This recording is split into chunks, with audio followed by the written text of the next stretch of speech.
It's been a rough few months for residents living here at 280 Wellesley Street and nearby high-rises.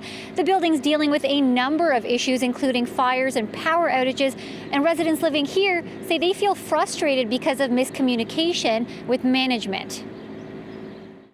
2 years of hell. This resident is frustrated following Sunday's fire at 280 Wellesley near Parliament Street. Well, there's no support from the management team. They tend to kind of ignore all your concerns. Residents were forced to leave for several hours and put into TTC shelter buses following a fire that started in a garbage chute.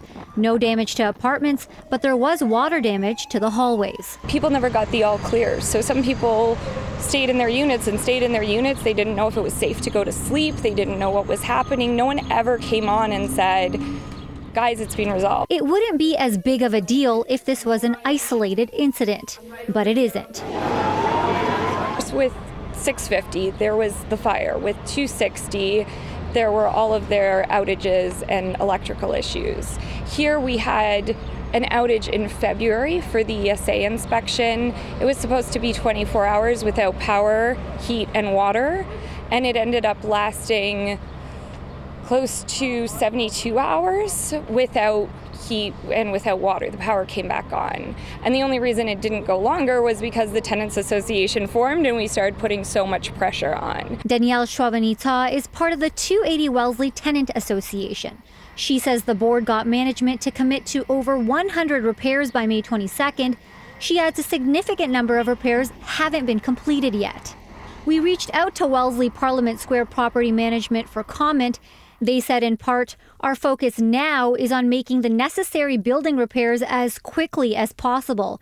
This includes addressing water damage in the common areas, mitigating any lingering smoke or residual odors, and making repairs now required to the garbage chute and compactor facilities. That answer isn't good enough for some residents. There's a pretty bad record when multiple of your buildings are catching fire, and we also have a lot of people who came here from 650. So to then have to be dealing with this again, a lack of information again, with the fire alarm not going off until it was pulled, that's terrifying. So what do you want to see change?